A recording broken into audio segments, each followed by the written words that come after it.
Alright, welcome back everybody. So we are live. This is Untap Your Go. I'm Rob. Nice to see you guys. Welcome back and hope you are enjoying your Thanksgiving and all of your feasts, family fun time, friends. Hope everybody has something to be thankful for.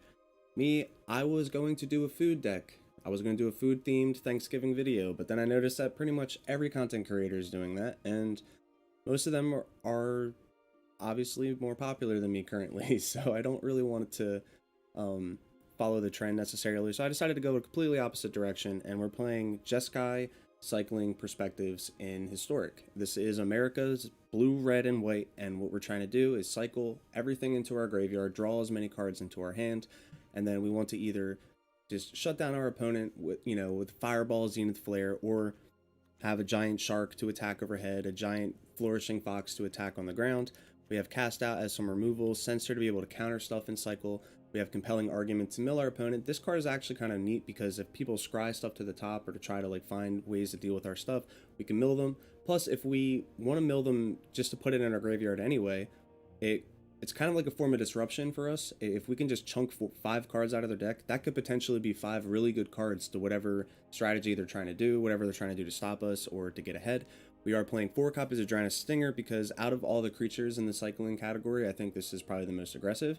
It deals damage. We're not worried about the healing because we're all in on being as aggressive as possible and just closing the game down, while also kind of controlling a little bit. So I didn't want to play the dude that makes the 1/1s because he cycles for 2, and I don't really want too many effects that have that.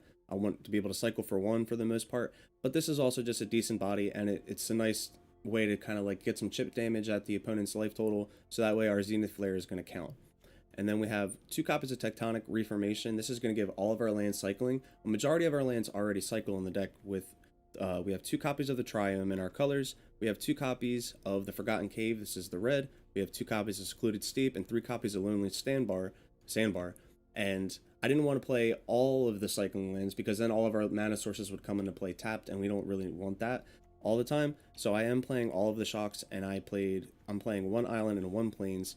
But this is going to make all of our non-cycling lands have the ability to cycle for 1 red, so that's why we were playing 2 copies of this. Cast Out is nice because it has flash. We can interact with our opponent a little bit, and it has a 1 mana cycling effect. So, in the early game, we can just cycle just so we can get the draw, get the cards in our hand. Then in the late game, or mid to late game, we actually have some interaction to deal with our opponent's stuff. Hieroglyphic Illumination, we're playing 4 copies as well. We can cycle for 1 and draw a card, or we can pay 4 to draw 2 cards. So this is a nice way to make sure that we're going to have 7 cards in our hand by the time that we get to our New Perspectives. We are playing all 4 copies of New Perspectives. This is a 6 mana enchantment. When it enters the battlefield, we draw 3 cards, so that's going to automatically get, we're already going to start with 3 cards in our hand at the least when we play this card. So on top of that, with all of our cycling, we should be able to hit the 7 or more cards in hand very easily, in which case we can pay 0 rather than pay any mana for our cycling costs. So this is just going to help us cycle, draw through our entire deck until we can hit our Zenith Flare for the win, or our Shark Typhoon so we can attack with a big shark. And that is New Perspectives cycling in Historic. So let's take this into the arena ranks and see how we do and fare against the current meta. I actually, when I was playing a testing game before I started the stream, and I went up against Mill the first game, so that was pretty funny because they fueled our Zenith Flare. I just kept it in my hand basically all game, and as soon as I was able to hit the Zenith Flare mana, I just chunked them for a bunch of life. But yeah, so see if there's a way I can get to the chat from my phone, because if I switch to the chat on my computer, I'll actually start to lose some connection, and I don't want to do that. So yeah, I don't know if there's a way I can even do this. I guess not. Okay, well, I'm gonna periodically try to switch to the chat a little bit, but there's no guarantee that I'll be able to see it or anything too often. Sorry about that. I have a dual monitor, which sucks. I have a second screen, but I don't have the DisplayPort cable for it yet, which I'm gonna be picking up later today if I can, if anything's even open, or tomorrow. So, because I want to start streaming a little bit more. I don't want to start streaming on the Twitch necessarily until I update my internet connection I'm actually just going to play this tapped for now. I see that we're up against red, so okay, blue-red. So they're probably playing some form of control, maybe? I'm going to hold up a sensor. But yeah, once I update my internet connection, which is going to be in a few weeks, actually, I'm working on that. So once I can get my upload speeds up to a decent bit rate, I'm going to definitely be streaming more on YouTube and probably branch out into Twitch. Probably stream more so on Twitch and then just have all the videos like linked to the YouTube if possible. And yeah, we're just going to pass up. Hold up our mana and just cycle everything. Yeah, that's pretty good. So cycle for 1 blue first. Probably go with the Giant Stinger.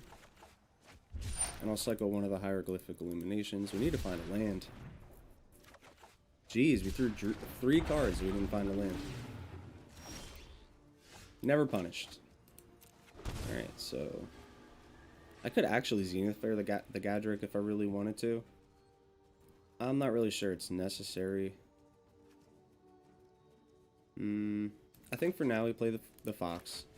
Get a creature. And then if they try to kill it, we can just grow it. That'll be our plan A. Plan B, Zenith Flare or Shark Typhoon. Plan C, New Perspective. So that's why I liked playing all of these cards, like these 3 cards in particular, just because it gives us a lot of angles to try to close out the game, and it's not just all-in cycle everything. I mean, it is technically all-in cycle everything, but they have different, like everything has its own impact, I suppose, is what I'm trying to say. So our opponent is going to target our Flourishing Fox. I'll start with the 1 mana one, see if we can find another. We found a land. And, yeah, I'll cycle a Tectonic Reformation. So now if they want to try to kill it, they have to shock it again. Unfortunately, we didn't have enough 1 mana cycling, which doesn't really matter. That's cool. Any combination of colors for dragons. That's cool. So we're getting there for our new perspectives. We're almost there. We pay 2 life.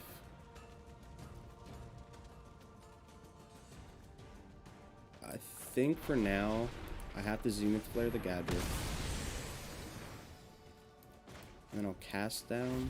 I'll cast out cycling it. Put this up to 4 and kill the Sarkhan. That'll keep us alive at least. And then if we can draw a land, if we can find a land naturally off the top deck, then we're in really good shape. Ooh, buddy. You love to see it. New perspectives. Let's draw. Let's get it.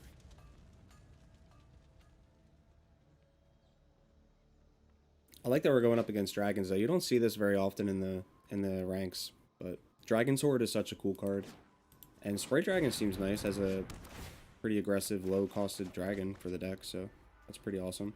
We're gonna attack for 4 because we can't block the dragon anyway, and we are at 13, so we need to watch our life total. And they're just establishing their setup, so we're actually like we're golden now.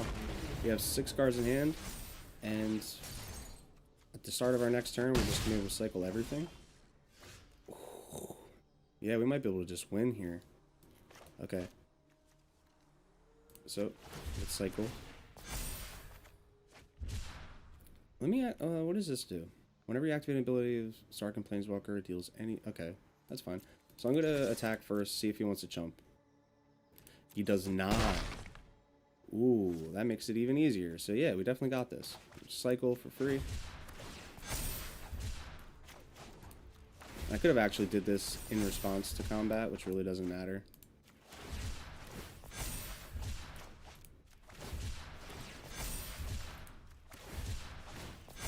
We'll just get our Zenith Flare to a decent total, and then we'll just Zenith Flare again. Sweet, good game. So that worked out exactly the way I wanted it to. So that's pretty exciting. Let's take it into another game and see if we can have a nice repeat. So trick question: ham or turkey? Or I guess fish too. Or plant-based. Let me know down in the comments below what everybody is. Me personally, I used to be a pescatarian, so I would eat fish mostly, but I do kind of eat a lot of plant-based foods now, like a lot of vegetarian type stuff, and yeah. So today I don't think I've actually even eaten yet today, to be honest. So I don't think I'm going to have any like turkey dinner or anything necessarily. I'm just probably gonna make something out of the freezer, but regardless, up against. I wonder if this is goblins, or if this is that what's the other card? There's a bunch of cards that have this effect where they tap and deal a damage, and then. All right, so I'm actually gonna not pay the 2, not worry about cycling anything, and then on turn 2 I'm gonna play the Giant Stinger because I feel like I need the body in this matchup.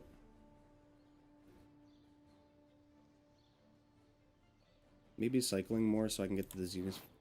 The earlier Zenith Flare is probably better too. Gain some life back against this deck.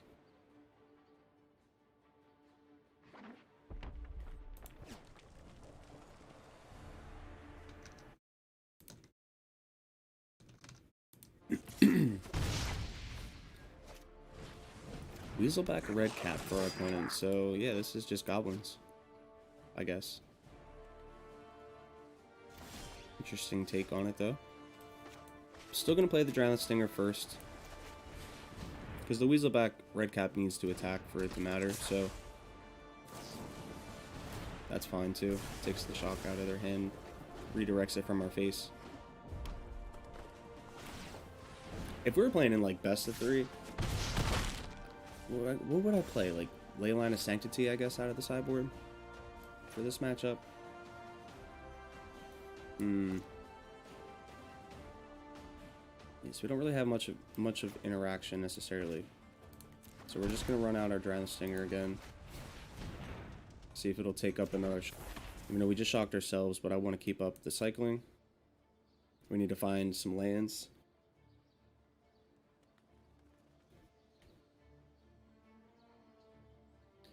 This matchup would be really hard, I think, if we didn't have the Zenith Flare to like gain the life back.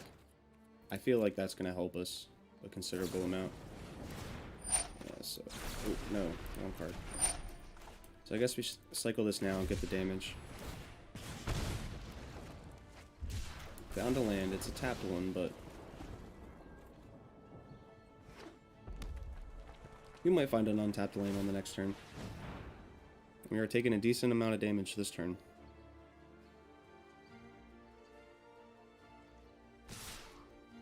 Yep.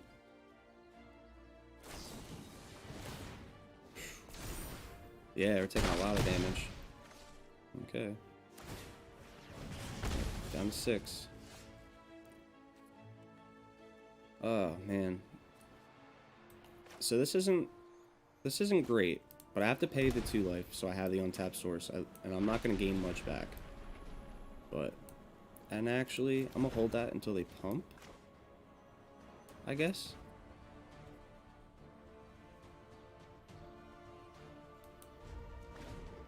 We're at a very low life. Depends on what they draw here. Weaselback, they're pumping it. Go to attack. We got this Zenith Flare now. Hope that this resolves, kills it.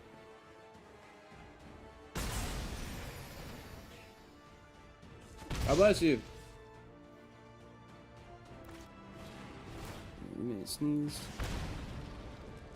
Alright, yeah, so Spikefield Hazard off the top is good, but we're still alive. We're still in this. So I'm gonna play this. I'm gonna play Secluded Steep, tapped this turn. I'll Zenith Flare. I guess I should Zenith Flare now. Yeah, I'll just do that now. That'll keep our life total high. I don't think they play any haste creatures, and then on our next turn we can play. Yeah, they just give up, because if we play our land, we have new perspectives. We have a whole new grip, and we would just inevitably win the same way that we won in the previous game. Yeah, good game, opponent. Everybody, don't forget to stay hydrated through these trying times of 2020.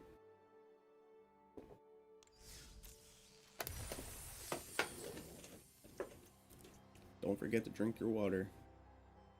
Do not dilute it with stuff either. Forgot to mute my Discord. Sorry about that. Oh, we got a pack, so let's see what we got.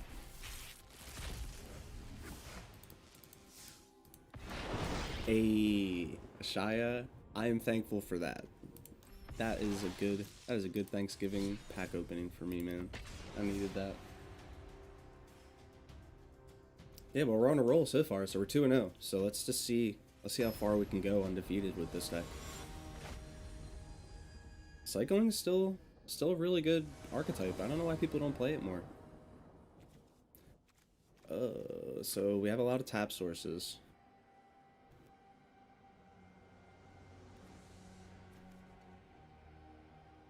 We can cycle all this stuff though. So our opponent doesn't have any companion. I usually like looking at the companions too. It lets you get an idea of what they might be playing, but we're completely in the dark. We don't know if we're up against an aggressive deck or a control deck or whatever. So because this hand is a little sketchy, I'm gonna mulligan. This hand is way better. Way better. So we're gonna get rid of the perspectives here, unfortunately. It's the most expensive card in the hand. In Shark Typhoon we can cycle at least. Alright, so we're up against energy, so yeah, we would have had that would have been a very terrible hand, but this sensor is going to come into handy. We can counter their Aetherworks Marvels. For now, we're just going to play out the tapped sandbar so we have the mana open on turn 2. Hope we can draw some lands.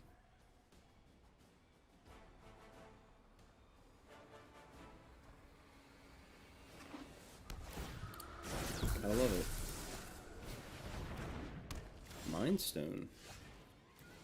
Oh. Okay. Alright, yeah, we're gonna play our Sacred Foundry and hold up the sensor now, because they might just try to ramp out this Aetherworks Marvel as fast as possible. This could just be colorless Aetherworks Marvel. Ooh, it is. Ooh, this is gonna be spicy.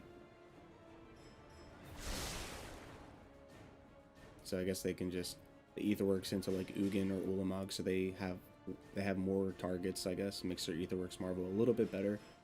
I assume they're playing Cogworkers Puzzle Knot for the energy, and like this is probably green.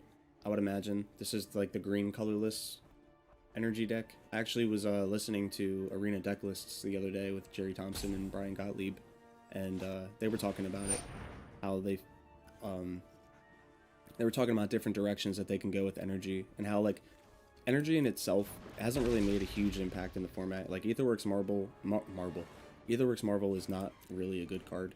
It's at least it doesn't live up to what else is going on in the format, honestly. But they said that if they were going to play a version of the deck that was probably I'm not going to say they said it was optimal. I forget their exact wording, but they seemed pretty high on the mono green colorless version. So I wonder if our opponent also got that idea from their podcast. Anyway, we need to cycle, try to find another land. We did, it's tapped, boo. So, same deal. We're going to play our sandbar, pass it up. We're going to hold up our sensor and hopefully get them. Okay, they don't control any deserts currently.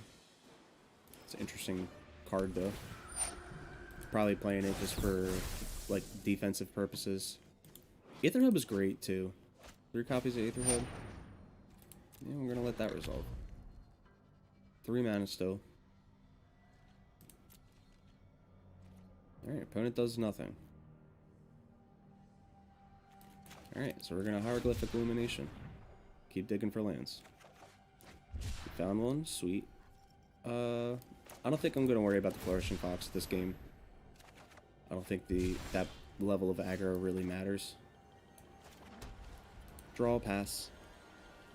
Draw, land, go. It's the way we like to play.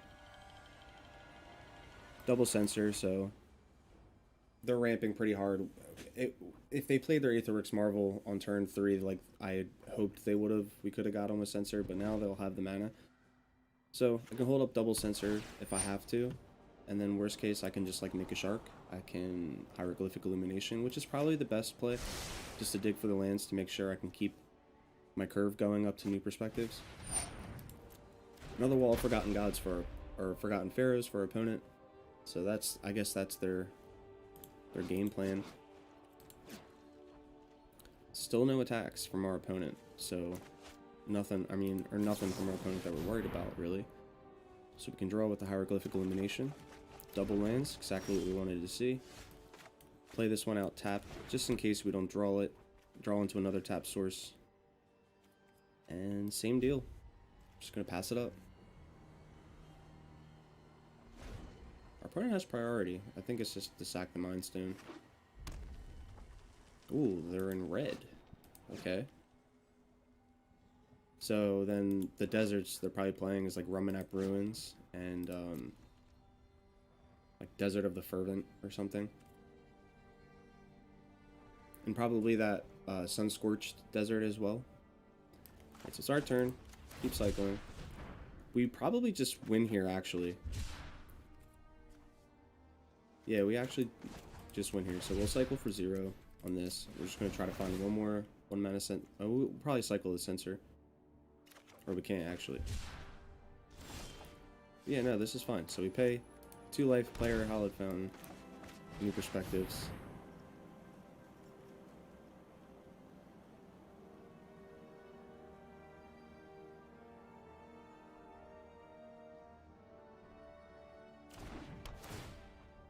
And now I think we just win, because we'll just cycle everything out of our hand.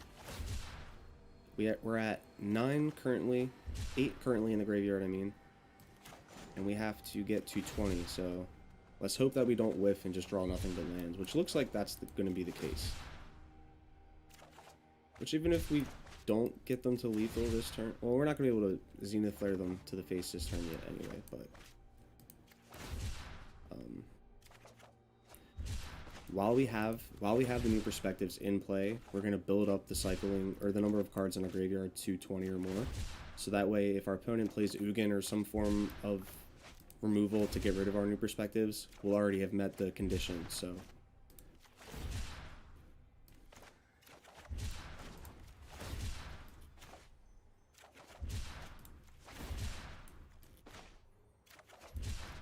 we're almost there.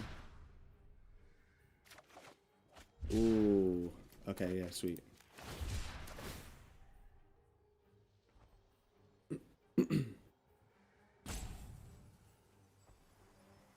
Now our opponent's a little concerned.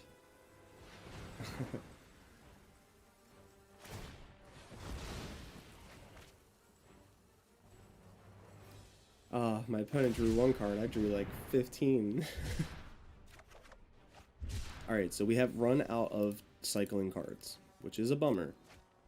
But we have met the condition of 20, so if they hit our perspectives, we're still in pretty good shape. Like, they can cast Ulamog, and we would still win this game, I believe. 3, 6, 7. They only have 7 mana. They're going through our graveyard to count the number of cards in our cycling. I just really hope that they don't have Golos so they can find scavenger grounds or something to be able to exile our graveyard. Probably the way our opponent would shut this down for us pretty hard.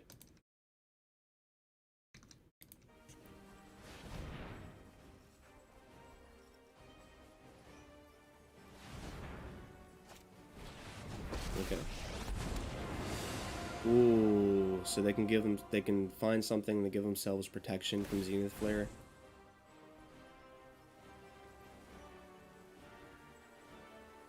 They might be trying to find a Platinum Angel and hope that we don't have the Zenith Flare this turn, so they can, like, make it so they can't lose the game. Yeah, Karn's a really good hit for them, because having access to anything out of the graveyard right now is, like, ideal. But we do have 3 Zenith Flares, so let's see what our opponent's got. They have 3 open mana. So what is that? What can they grab to save them? Oh, they can grab like Tormod's Crypt, or like, yeah, they can basically grab the way to exile our graveyard. Well, that's kind of a bummer. Or they realize they don't have that in their graveyard and they just scoop it up. That was really actually kind of worrying. I thought that they would have had a like Sentinel Totem, Grafdigger, or not Grafdigger, Tormod's Crypt, or what is the other? Soul Guide Lantern. That's the one. Yeah, Soul Guide Lantern's pretty good. Wow, so either our opponent wasn't playing any of those 3 cards, or they just didn't realize that they could have exiled my graveyard, and that would have basically that probably would have just made me lose, honestly, because I churned through so much of my deck already at that point that building back up to 20 for the Zenith Flare would have been pretty hard. I would have given them plenty of time to establish a more scary board state. Anyway, on to the next game against Sweetmeat. Nice. Nice. Cool name, bro. Playing their Thanksgiving sleeves, just like us. If you happen to have 1,500 gold, I would highly recommend buying it. These sleeves are exclusive to Thanksgiving, I believe. It's for the daily deal. And it's super cheap, so... I mean, I think it's just like a food sleeve in general. I don't know if this was custom made for Halloween, or for Thanksgiving or not. I have Halloween on the brain. I always have Halloween on the brain. But, regardless. It's nice to see someone else in the spirit. Up against Pel Collector. I'm not in the spirit of that. So, we... gonna cycle Compelling Argument first. Have another untapped source if we need it. Which I will actually play. Censor can catch something, and if not, we'll just cycle our lands. Play Burning Tree Emissary.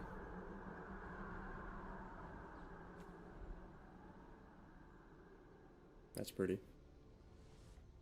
Come on, Burning Tree.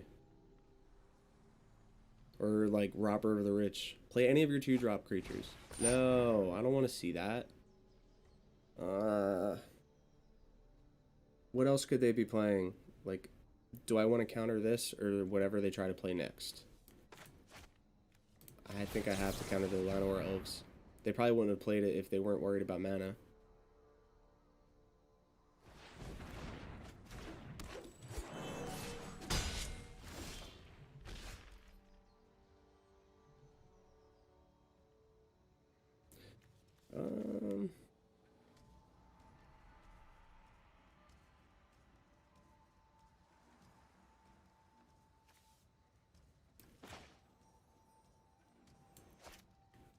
Alright, so we're going to play our Flourishing Fox, I think. We need to get some creatures into play. We'll play this as our land since it comes into play tapped. And we can at least grow the Flourishing Fox to a 2/2. So unless I have like Shock or something, we can hold it up as a blocker. Clothis is good. Yeah, Clothis is really good actually against us. Wow. I mean, thankfully we have Cast Out, so if we can hit one more land, like one more untapped land, then we're okay. But yeah, generally speaking, Clothis is insane against us, being able to just exile our graveyard. But yeah, we're definitely going to exile this, get it off the board.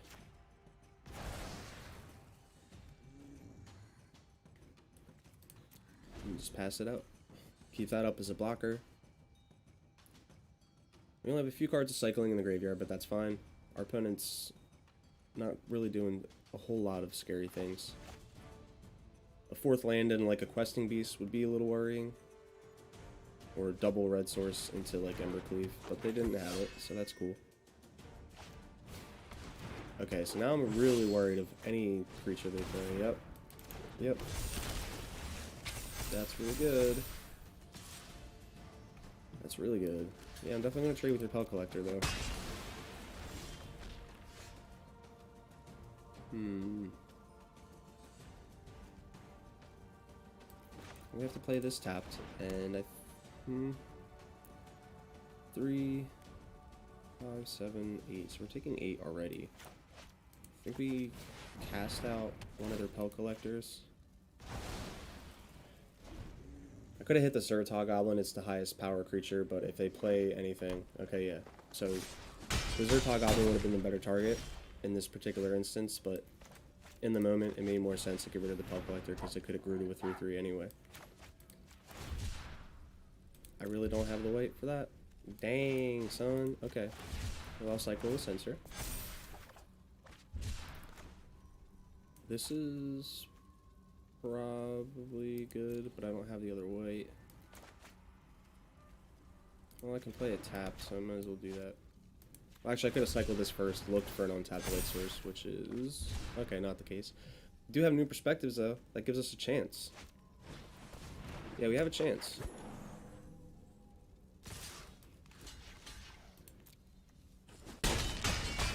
Yep. Actually, I'd rather see a Zenith Flare right now. Alright, so let's try to dig for that. So I'm gonna cycle 1. I know I can draw 2, but... damn it. Iona no longer guards this place. We do. Muy bien. Alright. Well, we're still in this.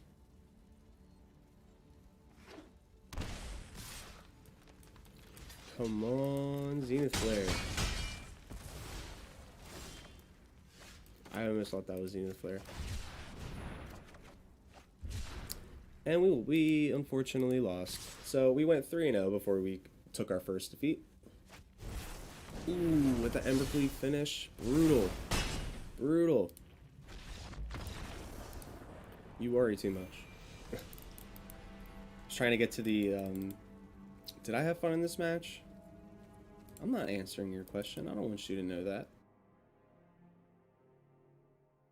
You're supposed to always have fun. That's why we play the game. Why would you ask me if I enjoyed any particular match? We already all know that Magic has its ups and downs with getting mana screwed, mana flooded, just going up against some degenerate, hateful deck. Like Zenith Flare, for example.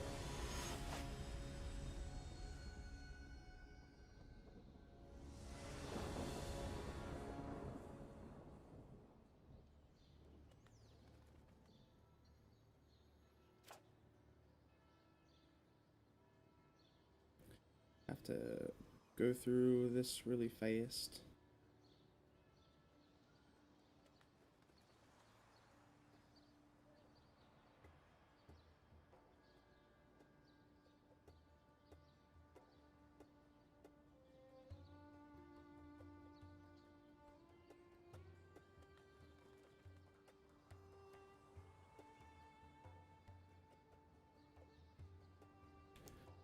Alright, so our opponent's on the play, and our hand is okay. Sorry about that, I had to answer someone about something, but anyway, back to the stream. We're going up against Eleclipse. I know what they're trying to go for, but trying to pronounce it is not quite the same as how I think they wanted it to be written. Alright, so we're going up against Mono Green, or some form of ramp. Yeah, I guess I paid the 2 life, because I'm very short on lands, so I'm gonna have to cycle.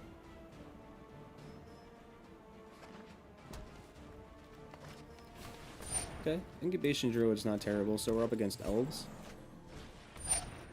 Yep. And our opponent decided to tap out, so we're not taking any form of damage right now. Found a land.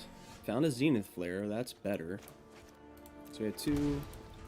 play this tapped. I could have played the Dragon Stinger to have a creature, but I'd rather counter whatever it is that they try to play. If I can. They have 6 mana already, so they're very, very, very far ahead. So there's 2 mana down the drain, and we unfortunately can't stop that. 4 mana? Play something for 4 mana. No?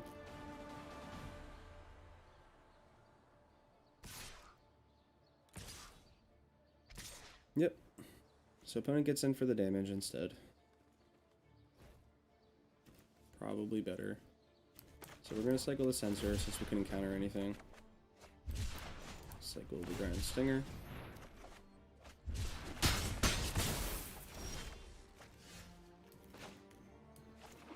So play our Flourishing Fox for the creature.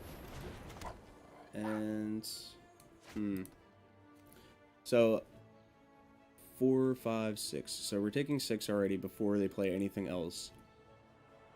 So if I play the Dragon Stinger, I'll have 2 creatures to block, but I could just hold up the Flourishing Fox and cycle to have a 3/3 versus having a 1/1 and a 2/2 across 2 bodies. And then I could put 2 more cards in the graveyard, get my Zenith Flare up a little bit higher, and then kill the next thing that they try to play. But I mean, if our opponent just like rips in a Crater Hoof or something, we're dead on board anyway. So we might as well try to play it out this way. It gives us the best chance for success, I think.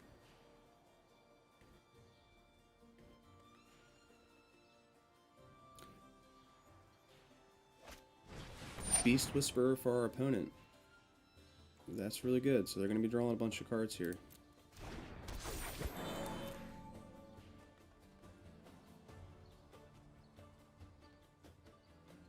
Three mana still. It's called 6.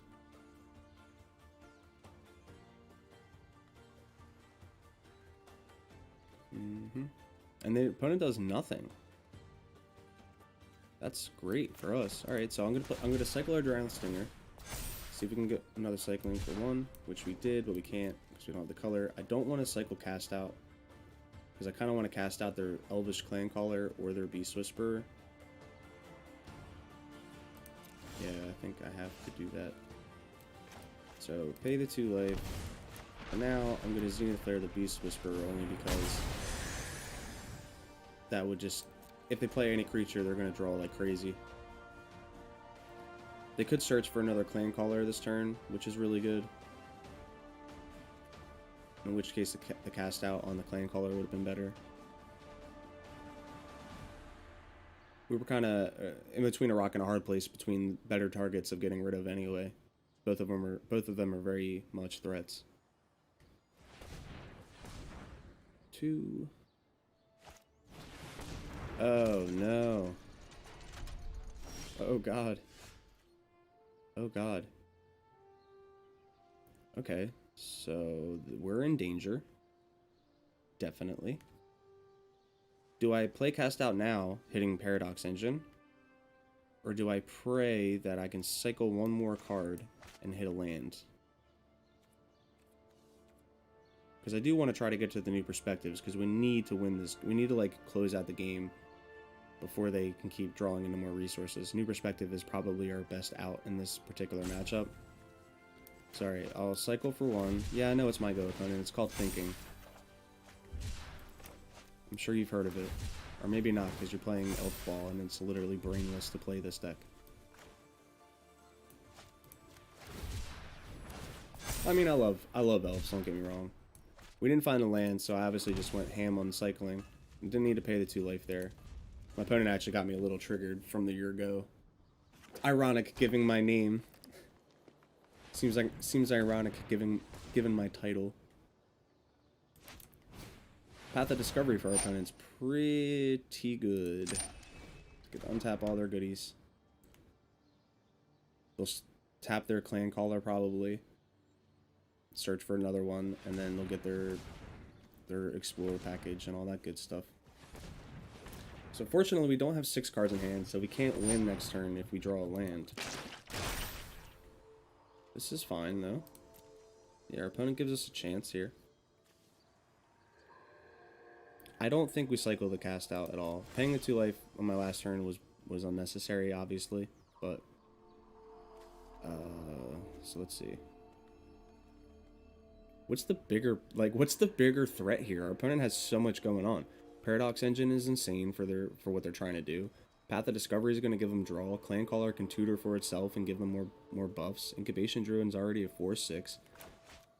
I mean, I think at this point, with them having Paradox Engine and Path in play, I guess Elvish Clancaller is the pick, just because it's going to make all their dudes smaller. I'll play this tap so we don't have to pay the life. I'll hold up the Flourishing Fox as a blocker, and then I can cycle the Hieroglyphic Illumination. We have the mana for our new perspectives, so...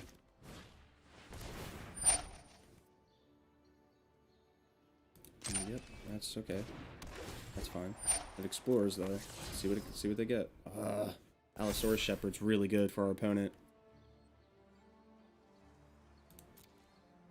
So we have to win on our next turn, or they're going to pump their entire squad, and we're going to lose. Alright, so cycle.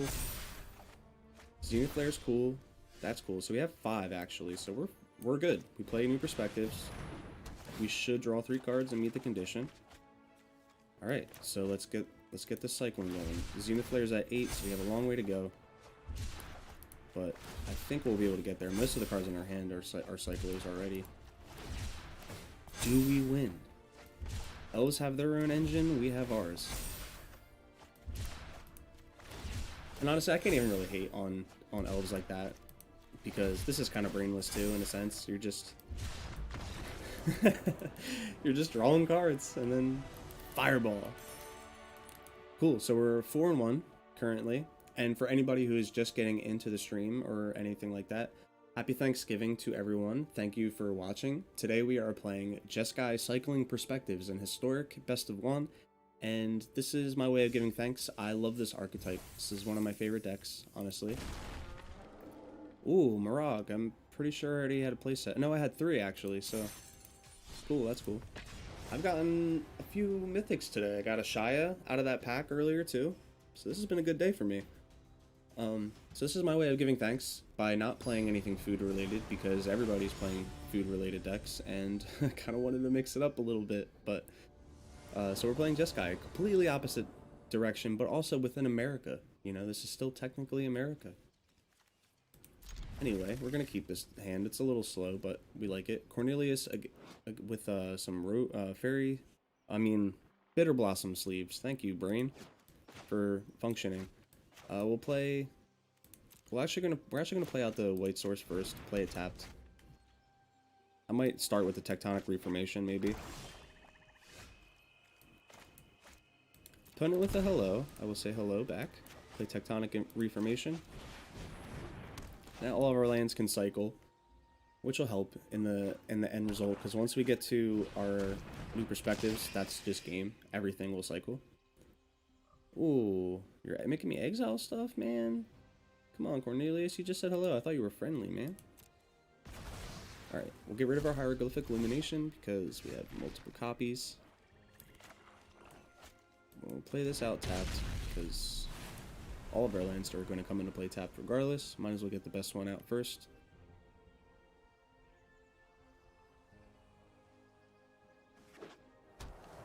There. Opponents in black-white. They can attack for 1 or 2. Just 1.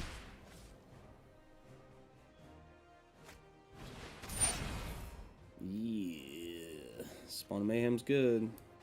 Spawn of Mayhem's real good. Ooh, I can cycle it for red, or I can cycle it for red. I'm gonna do it that way. Obviously. Okay. So, this is another game where we're gonna have to try to win with New Perspectives, I think. Can't rely on solely the Fox or solely anything else. So we're gonna play the Steam Vents, which kind of stinks, but we're gonna hold up the Hieroglyphic Illumination, try to draw into some resources. We'll be taking 5 this turn, going down to 9. We need to find a Zenith Flare so we can get rid of this Spawn of Mayhem before it gets too big and gain back some of this lost life.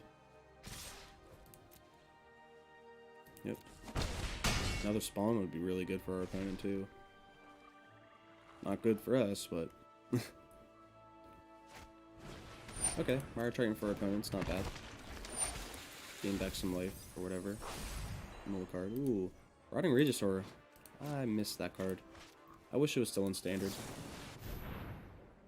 It would be so good right now in standard, I think, too. Alright, so we did not find a Zenith Flare just yet. So we're definitely playing our Fox. We need to hold up 3 mana so we can cycle our Shark Typhoon and actually make a creature. So we're going to play... Actually, I'm not going to play that. I'm going to play this tapped. And then if we can draw into a New Perspectives on the following turn, we'll have our Sacred Foundry for the 6th mana. In the meantime, I'm going to hold up Shark Typhoon so we can block. Oh, I mean, that has trample anyway. Wait a second. So I can't... And it's not really going to matter, is it?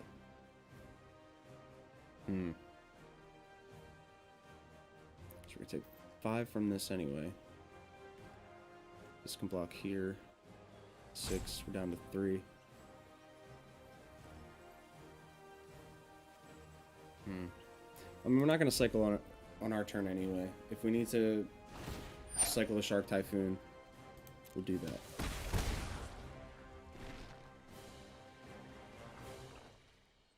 Man, this thing is a powerhouse. People weren't even playing it either. Like, when this first came out in Standard in Guilds of Ravnica, nobody played it. At least not, like, in extensive quantities or whatever. Yeah, so we're just going to cycle our Shark Typhoon for 1. And, block both of these creatures, I guess.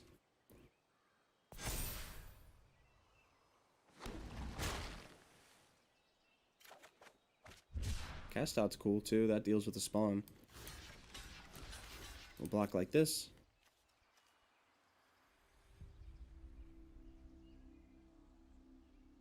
Give our opponent the option to pump their Yerix Fenlurker, but that basically time walks them, so they can't cast anything else. If they want to.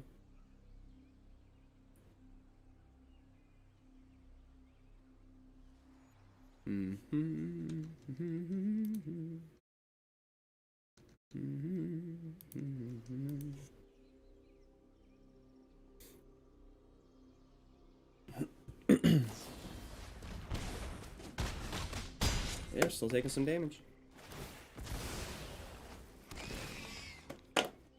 Remember to stay hydrated, everybody.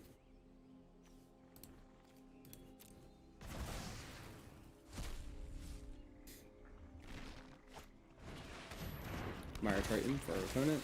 We're down to 4, so... Alright, Zenith Flare helps. We have 5 cards in hand. We can cycle... So I can either cast out the spawn, which is probably just the better play.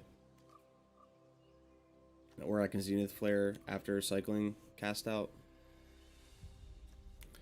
Regardless, we're playing this tapped.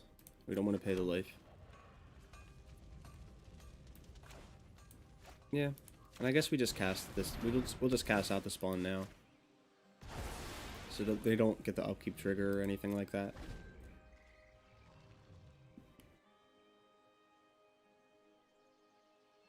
If we can live one more turn, our Zenith Flare is going to stabilize us a little bit. And if we can just draw into new perspectives, then we're in really good shape. They can pump their Yerix Fenlurker, which is rough. But I still think we just block the 2 here anyway. My opponent decides not to pump it at all. So mathematically, we saved ourselves 1 life of damage. Rotting Regisaur is enough to close out the game for them. And we did not find... Alright, so let's see. I can make a 4/4 Shark. That's not going to save us. So I can cycle this for 0.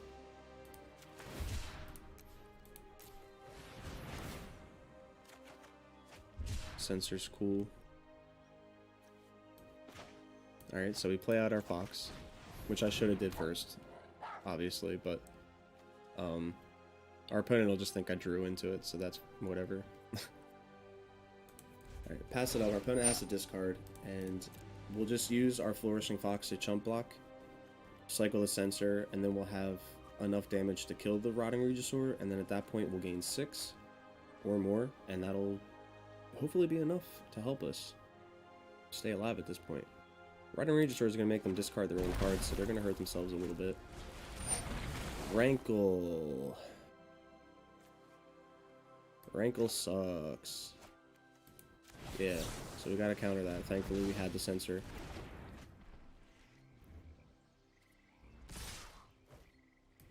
Chump block the Regisaur. Go down to 2. Alright, so let's cycle the Sandbar. Let's cycle the Hallowed Fountain. Found our new perspectives.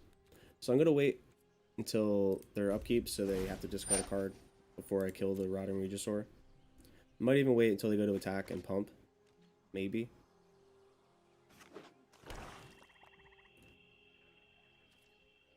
Yep.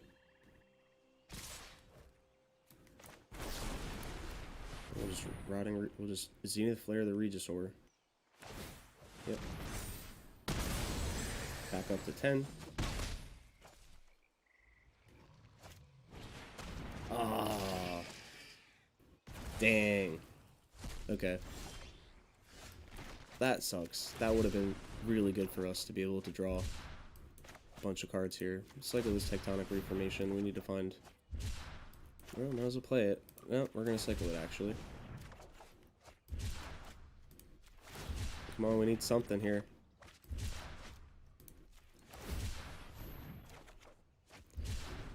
Alright, so we drew through a bunch of cards, but... Yeah, main phase spawn is good. We take 2. If we draw another Zenith Flare, that would be sweet. That's not a Zenith Flare, that's not sweet. So I can cycle this for 4. And trade with the spawn. They can pump these. Yeah, I think we have to do that though, so we have a blocker. Down to 5.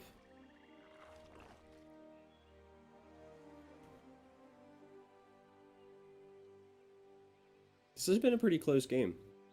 As far as MM is killing us anyway. We haven't really done too much to our opponent, but... lasted a lot longer than I thought we would have. When it goes to attacks. Oh no, definitely not paying 15. Whoops. So hopefully our opponent doesn't have any kill spell, like Murderous Rider or something, just wins them the game. For sure, but...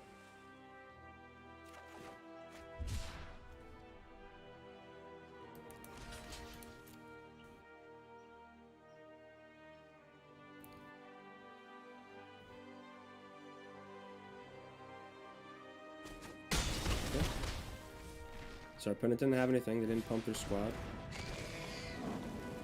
I see why. Gain themselves back 2 life, that's good.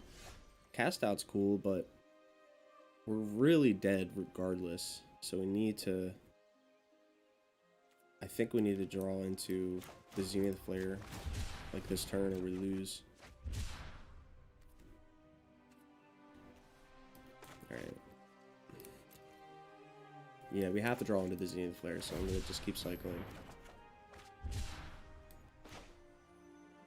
I could play this as a creature and this as a creature. Have a block, but then he'll just be able to pump his Fenlurker, so no matter how I block, I'm going to be dead. Yeah. And unfortunately, that's how the cookie crumbled. Couldn't get there, but good game, opponent. So we are 4-2.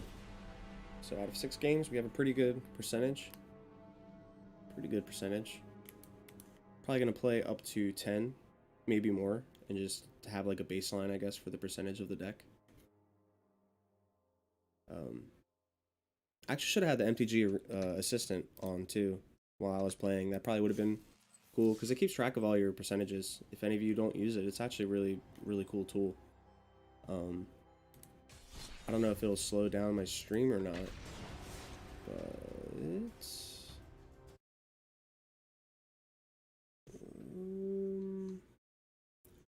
MTG Arena... No, I'm not... Okay. Up against Festus. Festus, buddy, what's going on, man? Are you very festus this fine day?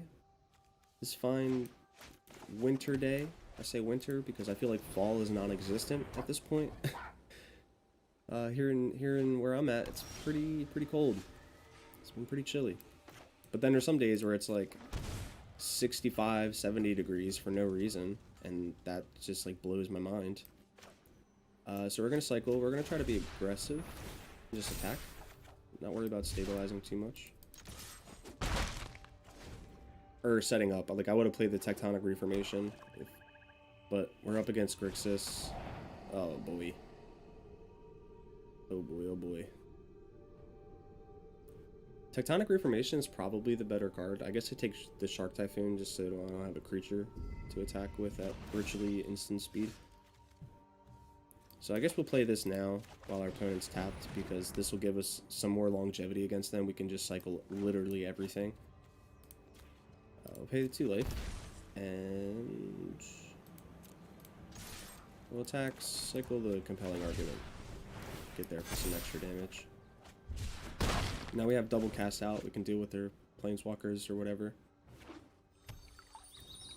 Yeah, we love to see that. We don't love to see that, though. We love seeing a Fatal Passage on turn 3.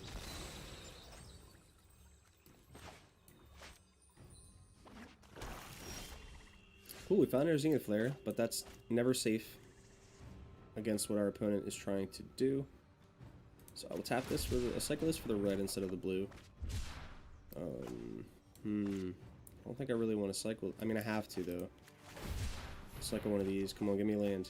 Ah! I'm not cycling both of these, because I know I'm going to need a cast out in this matchup. Yep, and that's exactly why. Well, there goes 6 cards that we've cycled already, so that sucks. Yeah, that's a bummer. Okay, come on, land. How could you do this to me? Ugh, come on, seriously?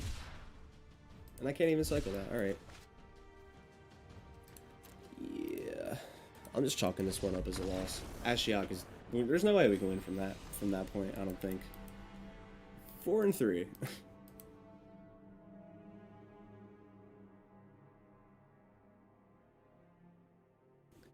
Yeah, I mean, Graveyard Exile has always been the weakness to this deck, as it is towards any graveyard strategy.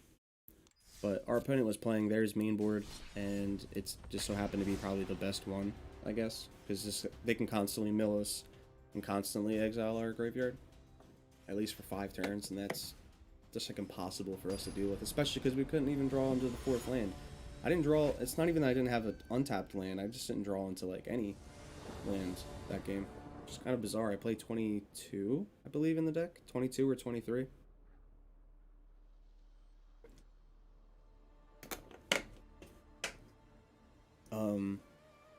Well, this hand is fine. We're going to keep this. Probably lead off with the Rogrin Triome, just so we have all 3 of our colors untapped on turn 2. Okalog for our opponent. That's a pretty interesting name. I will keep. Hit our opponent with the hello, and I'm going to hit them with the lovable, the good old, everybody loves the Hedron.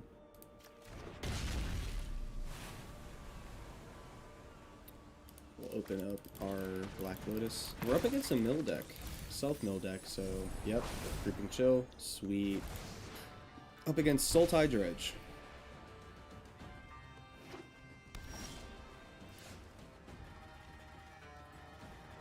Obviously, it's not actually Dredge, but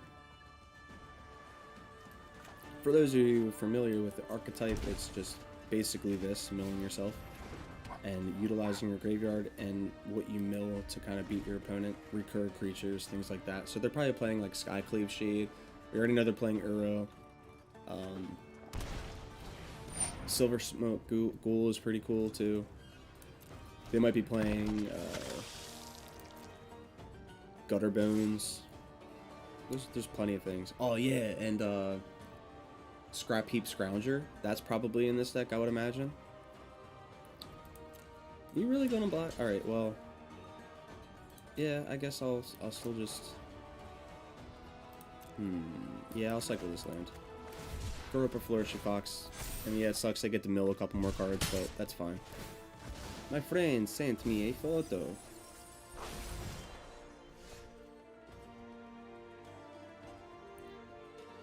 What? Oh, geez, dude, you're already level 100 in the mastery? Dang. Dang. Alright, so... could play out one of the shock lands and hold up a sensor if we need to, while also being able to cycle something. That seems fine. I think we play the Hollowed Fountain in this scenario, and I will pass it up.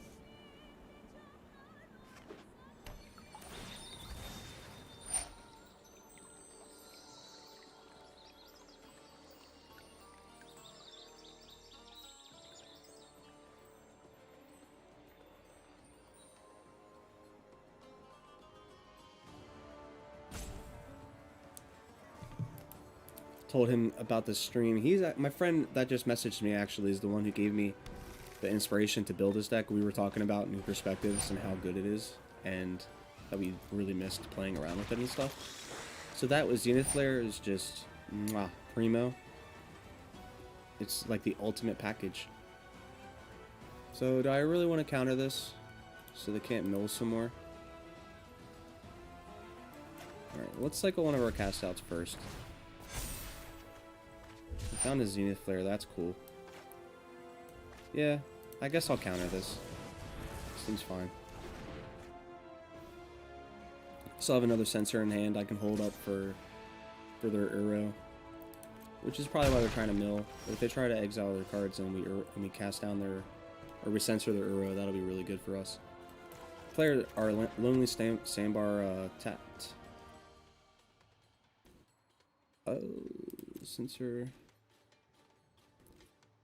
Yep, I'm gonna hold up the Flourishing Fox. Now they can start. Now we can start killing the Silver Smoke Ghouls instead of chumping it or trading with. Yep. So they're gonna force me to cycle first, which is fine. Still gonna cast out.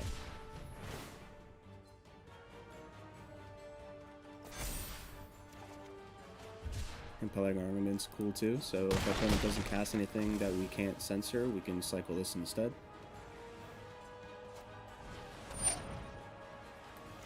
Oh man, and they have the one. It's the only thing I don't like about censor and cards like this, unless player pays X. They're only good for so long, and then sometimes they're really good. But in this particular instance, not super good. Our opponents can just pay the one, so we'll cycle this instead. Grow up our Flourishing Fox a little bit more in our Zenith Flares.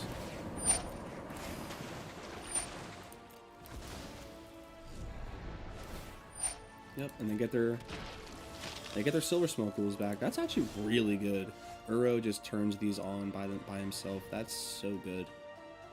Alright, we'll play our Rogran Triumph in case we don't draw into untap 6th mana or whatever. And yeah, same thing.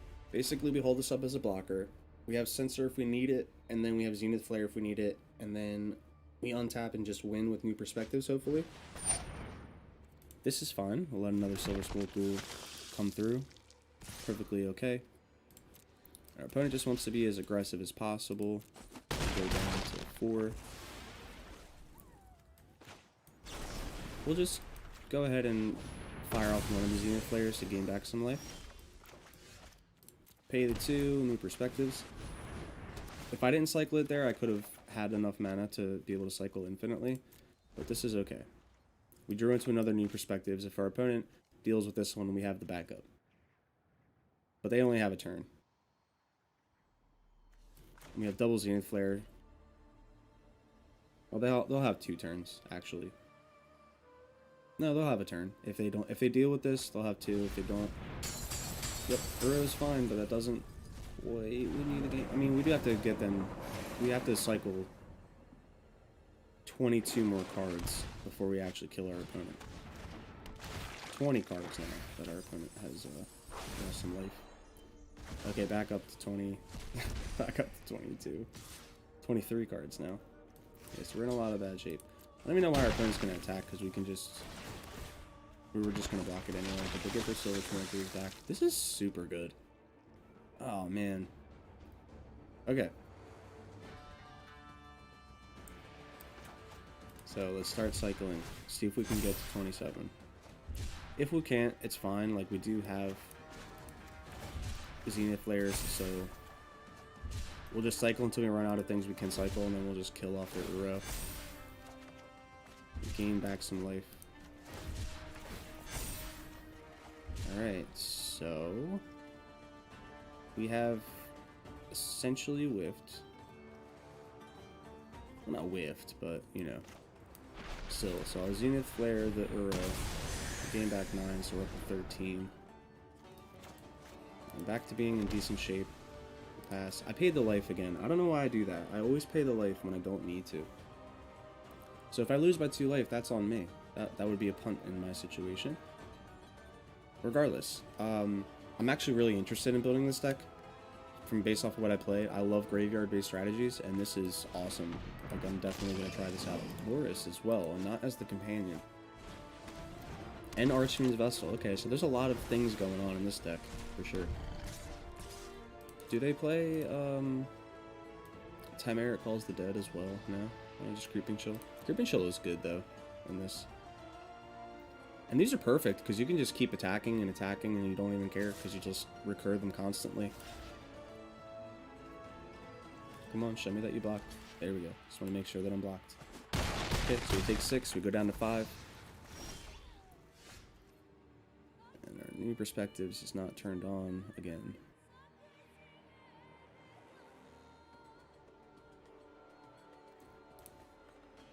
We have 2 Zenith Flares in the graveyard already. Alright, so we have to play our new perspectives again.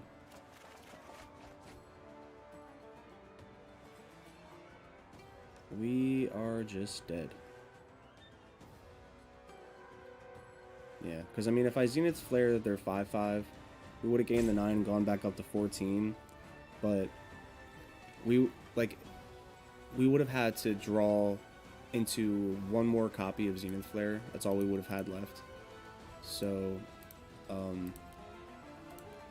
it would have been hard because we wouldn't. There's no way we would have found it. I don't think. But yeah, I should have Zenith Flared the demon just to kind of have a have like 1 more turn, I guess. So that was my fault. But we are 4-3, I believe. 4-4. I think now we're 4-4, 5-4. I don't remember. I lost count. I forget. Regardless, though. So I didn't do anything today because last night I went out to the bar and I got absolutely hammered with a few of my friends, and it was fun. It was great. But as a result, I am exhausted, very tired. Still thankful for my friends that I have in my life. Thankful for my new coworkers and stuff at my new job. They've been fantastic people, and so I got invited out to hang out with one of them yesterday. Brought my roommate and got to meet up with some of my other friends that I know and stuff, and that was really fun.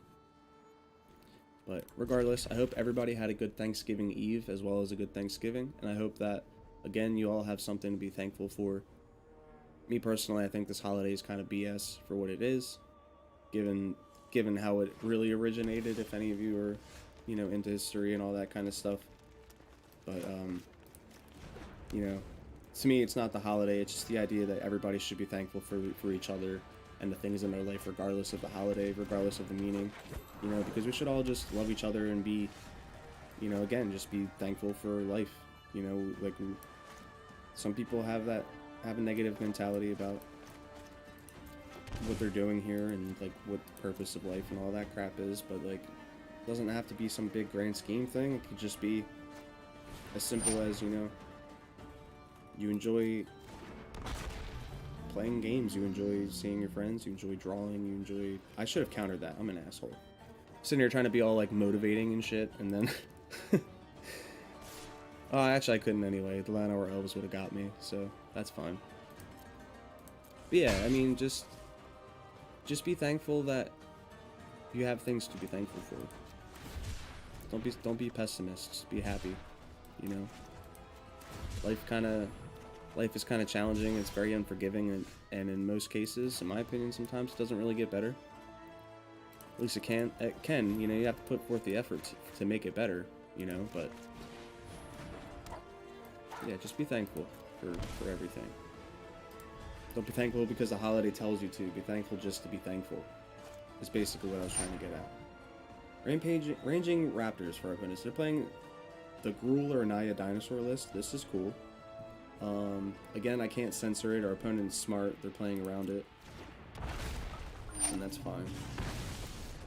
Deals the damage. They search for their basic. We still have a censor that we can... I don't know if I'm even going to be able to counter anything in this matchup, particularly. Alright, so cycle for 1.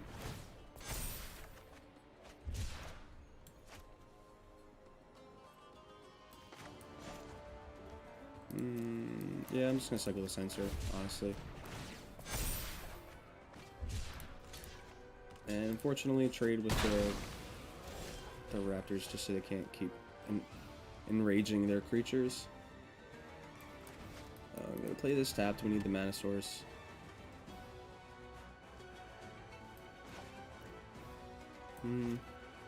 How do we want to play this out? Go hold up the cycling and just try to grow our Zenith Flare more. I think for now I play the Stinger. Just pass it up and we'll hold up one of our cast outs. Draw a card. Yeah, that's good. It's not what I wanted to see. Our opponent's just going to attack for 2. We'll take it. My turn. We'll go ahead and cycle. Triumph's cool. We'll play this first since it's tapped.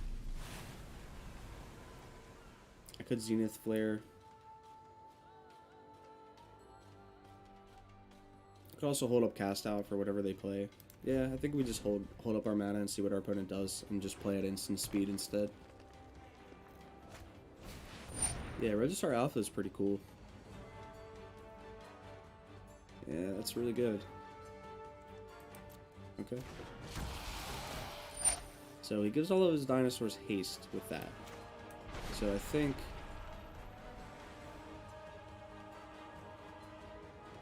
we'll actually Zenith Flare the Registrar Alpha.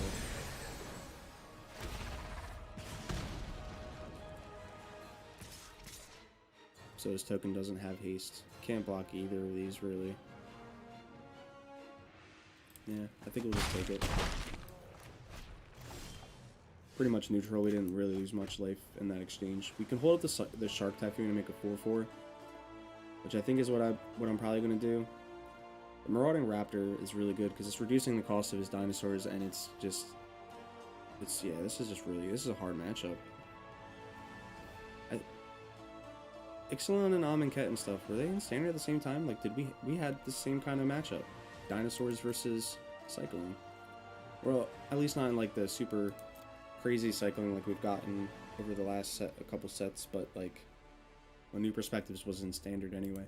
I'm gonna pass it up because I think I have to make a shark so I can kill his Marauding Raptor. We're at 13. We have quite a few cards in the grave for our Zenith Flare, but we need to find more copies of that or our New Perspectives so we can start going off.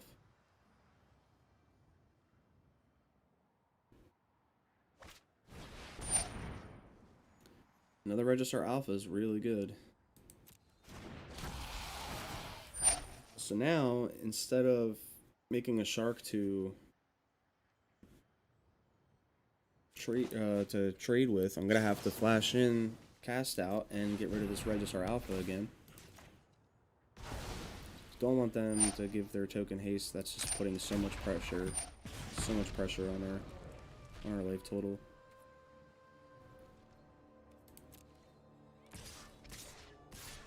Our opponent's just getting in like that.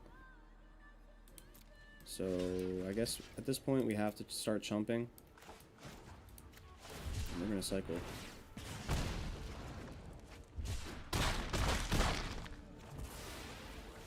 Alright, so our opponent has a lot of creatures into play. Cast out's cool, but I don't think that actually helps us. 3, 6, 8, 10, 11. Cast out the Marauding Raptor probably, so it's still 3, 6, 8, 9. Still not enough. And we could play the land and make a shark token with that, but then we're paying 2 life anyway. So I guess we cycle here, try to draw into another Zenith Flare. Alright, we got one more chance. So we can shock for our Steam Fence. Nope, didn't get there. So we'll play our Flourishing Fox instead.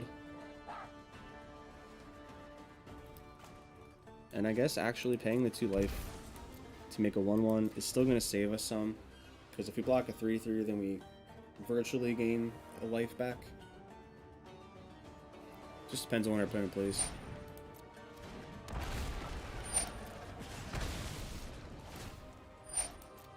We still have a chance here, but it's very slim, because even if we draw into our new perspectives at this point, we're so low on cards in hand that it's not going to matter. Ugh. Yeah. Them Register Alphas would have been insane. Alright.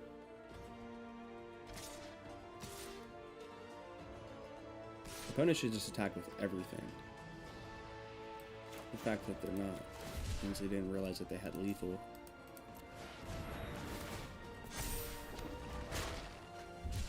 That's not going to help us at all. Alright. I know we're still dead. Okay, yeah, I figured if they had to attack with the Lionel Elves, put us down to 0, but regardless, good game. So now we're like 50% win rate, I think, all together. Which is still like not bad. That's like average. Like 50, 55, 60 is pretty good percent. That's what you're trying to aim for. Any higher than that's just bread and butter. But still, having a 50% win rate isn't bad. I like this deck. It's a lot of fun. Yeah. So let's get like 1 or 2 more games in. See if we can make the percentage a little bit better. And flare them out. Just keep flaring out our opponents. Still have yet to win with an actual shark token, which would be cool. Be able to show that off, because we've already won with the New Perspectives combo multiple times, and Zenith Flare in general. We've gotten some pretty big foxes so far. This hand's cool. I like having all 3 untapped sources here. Sucks that we have to shock for them, but still don't mind that, honestly, depending on what we're up against. Mimi Ninja. Hello, Mimi Ninja. Nice to meet your acquaintance.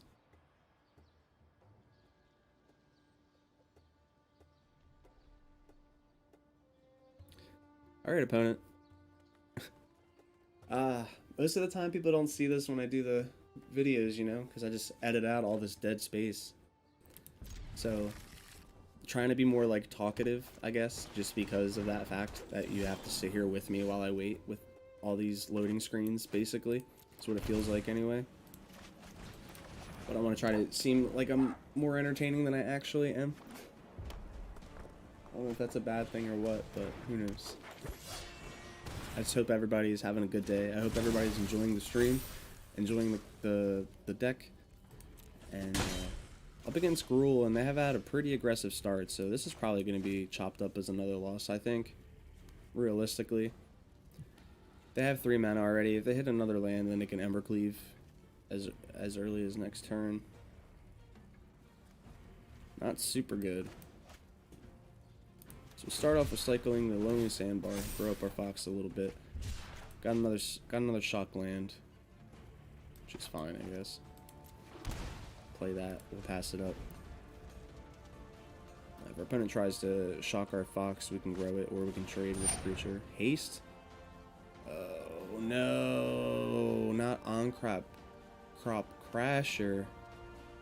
The on-crop basher, the bash-bringing crasher. It's the hash-slinging slasher. No, this is actually, like, terrifying, though.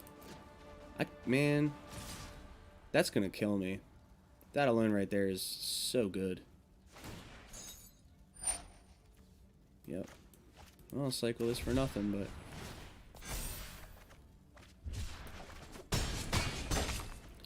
Jeez, this is a fast deck. Oh, man. Okay. And, like, all of our lands are going to kill us, too. So I guess I play this since we can't shock it in.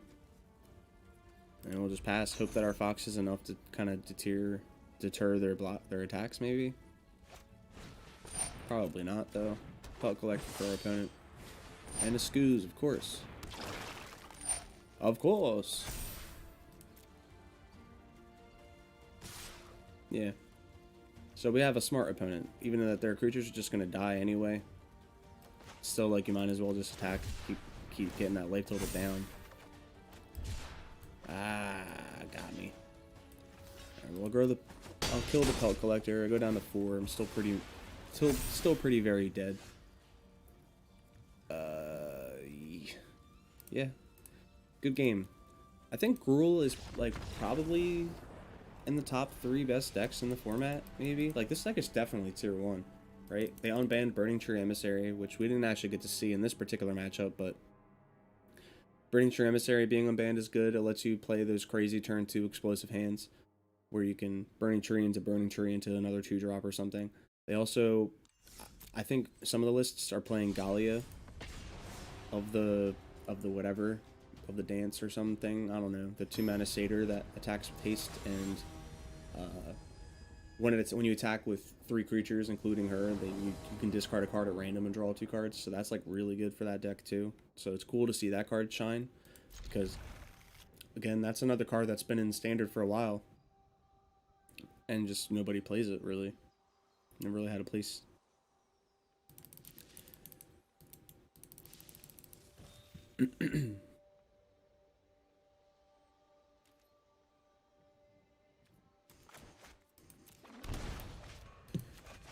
Alright. Play out our Flourishing Fox. And shock that in too. Play our Flourishing Fox. We'll just get in for 1. Make our opponent think that we don't have a way to block it, I guess. We might have shock. Could easily shock her Flourishing Fox. Put a 1/1 counter, then it deals damage equal to its power, so even if we grow it, doesn't matter. That's fine. In that case, we're going to cycle Compelling Argument instead. Before attacks. Get another card face down. So this is looking pretty cool for our opponent, that's for sure.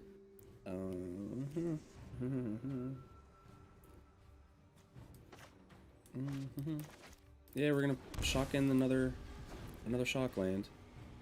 Hold up our Flourishing Fox as a blocker. If they try to shock it, or another Domri's Ambush or something, we'll be able to cycle our cards. So this is still Gruul, essentially. They're just trying out the Bomat Courier package. Seems fine. Bomat Courier is a good card. And they're about to draw 3, so they probably don't mind discarding their hand. We're definitely going to cycle, though. And for the... might as well play cycle the Cast Out. Yeah, our opponent decides to gets to the draw, yep. And they discarded quite a few things. They discarded Collect Company, too? Jeez. I guess they were just trying to look for some lands, maybe. That's fine. Alright, so we'll cycle our Dryneth Stinger. See if we can find ourselves another 1-mana cycler. Censor is actually really good. I don't mind having that. Do not mind having that at all. We'll pay 2 life so we can hold up our Shark Typhoon as well. We'll just pass it back up. Now, if our opponent plays like land into something, or we can just counter this. This is a good one. Our opponent's... wow. Okay. I guess they scooped because they weren't drawing any lands, which I don't blame them. Hey, we're back in a tier 1. We've been bouncing in and out of tier 1 and tier 2 for platinum for weeks. It's like every time I get to the verge of hitting diamond, I just go in a losing streak for like 5 or 6 games, and then I'm way down the ranks again. But we're gonna get there. We're gonna get the mythic soon. It's gonna happen eventually. Ooh, another Dance of the Manse. I think I only had 2 copies of that, so glad to see it. I love that card. Might revisit Esper Doom Foretold or something in the future. Also, again, for those who are just popping in, this is a Jeskai cycling stream deck for Thanksgiving. Happy Thanksgiving, everybody. Hope everybody's having a good day. All that good stuff. Please consider leaving a like and a comment and stuff down below. All that good YouTube stuff. And also consider joining the Discord. I will leave a... I should have left the invite link in the description of the stream, actually. I'm sorry that I did not do that, but... I'm gonna mulligan this hand. Doesn't seem super good. This is okay. It's a little slower. But we're okay with that. I think... just get rid of the tapped land. Up against Knights. This is gonna be really hard. We don't have any creatures, so...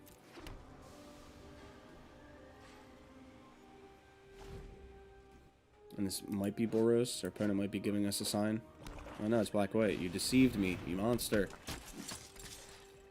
Thalia is really good. That alone probably just makes us lose. So now I can't really play any of my spells efficiently. So we gotta pay the 2 life and go ahead and cycle. Try to find a Flourishing Fox maybe? No. Alright, so we're gonna have to keep the sensor. We might be able to still use that in a future turn. Found a Zenith Flare so we can... Ugh, it costs 5. That's hideous.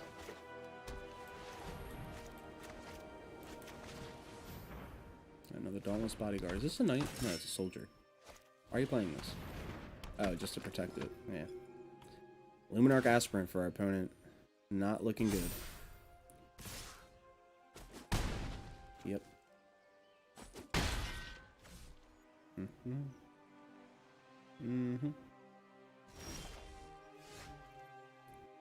Okay. Still drawing dead as far as having any form of creatures to interact with our opponent or anything, but I just have to pass and hold up the sensor. Hope that I can catch, like, History Benalia or something.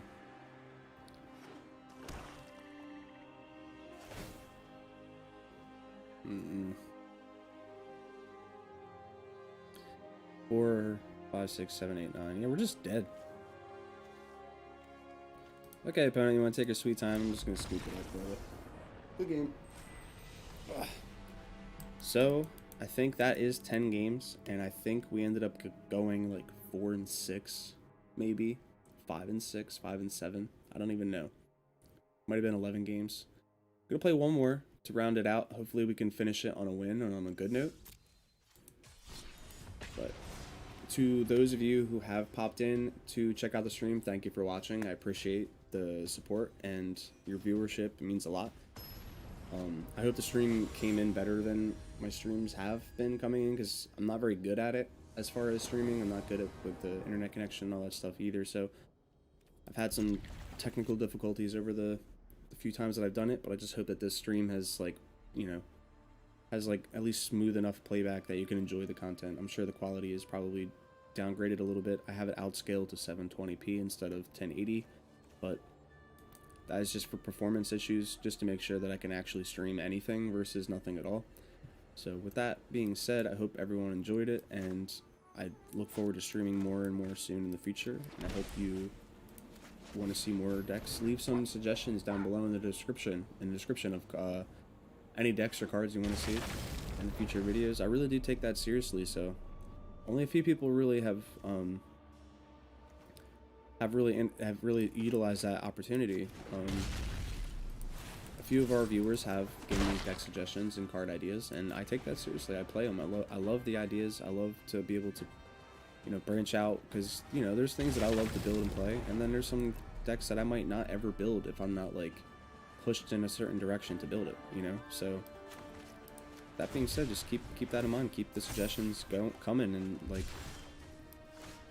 in the future videos, all my videos from now on, in the description, I'm gonna have the Discord link and all that stuff, so you guys can actually reach out to me. I don't have 1,000 subscribers yet, so I can't do the community page, but I have, you know, that's why I made the Discord, so I have the community page accessible there. And yeah, definitely check that out though, and come say hello. Come give me some of your ideas, and just talk about experiences, talk about your favorite decks, your craziest matchups, craziest turns, whatever. Go ahead and cycle, since I assume our opponent isn't going to play anything. Our opponent's not really doing much, which is cool for us. We might be able to just naturally curve into this Perspectives win.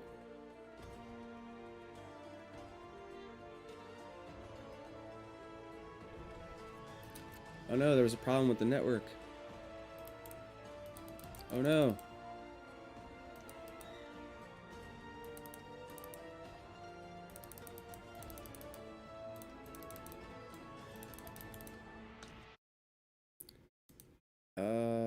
What?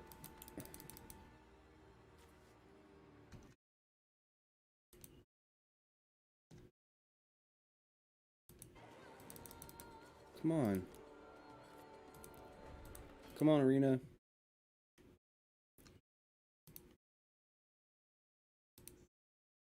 And I have to relaunch Arena. Hope that the stream doesn't drop. Which, I mean, if it does, I apologize for that.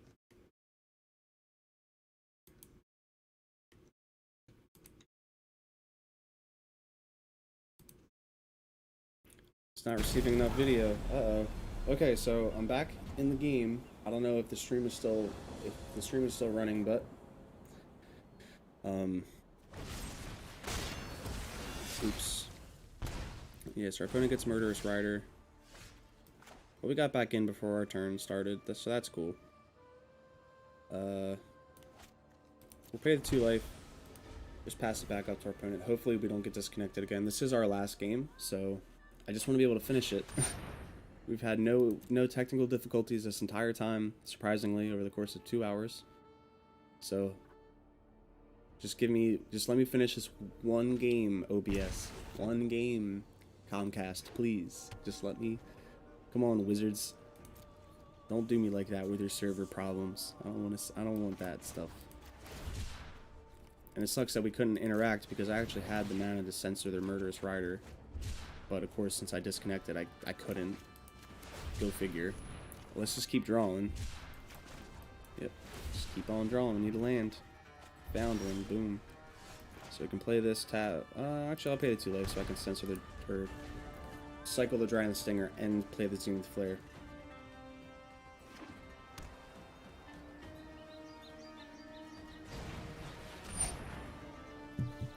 Alright, Murderous Rider for our opponent.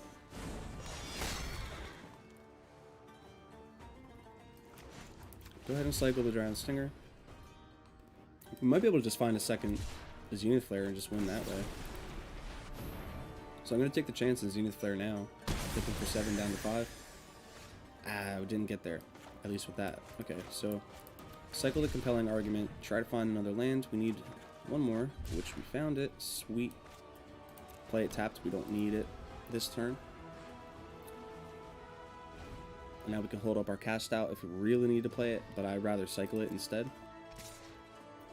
And keep 7 cards in hand for when we have our new perspectives into play, and it turns that online. When it hits us for 2. Leyline of Sanctity.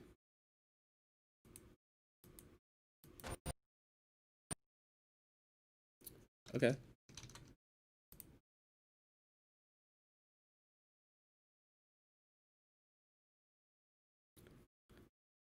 Anybody ever have the Unity Crasher thing happen? Also, with our opponent playing that Leyline of Sanctity means we need to find a cast out so we can get rid of it.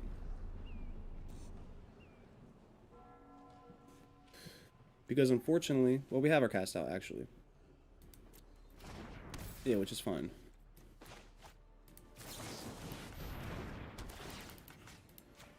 That's why I love cast out being instant speed. So good. Alright, so let's fire off this new perspectives.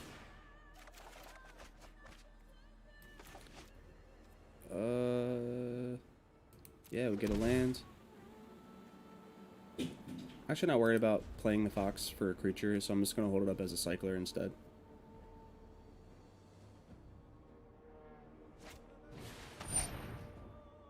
Yep, another Grim Tutor. It's probably for the Leyline of Sanctity. It's cool that they're playing that main board, though. It's actually really good against a lot of matchups. They're at 4. So we just gotta try to. Well, they'll be up. We'll be up to 6. We just have to find another Zenith Flare before they can play their Leyline, and we're in good shape. Which honestly, our new perspectives will probably do that. Or we can just naturally draw it. That's cool too.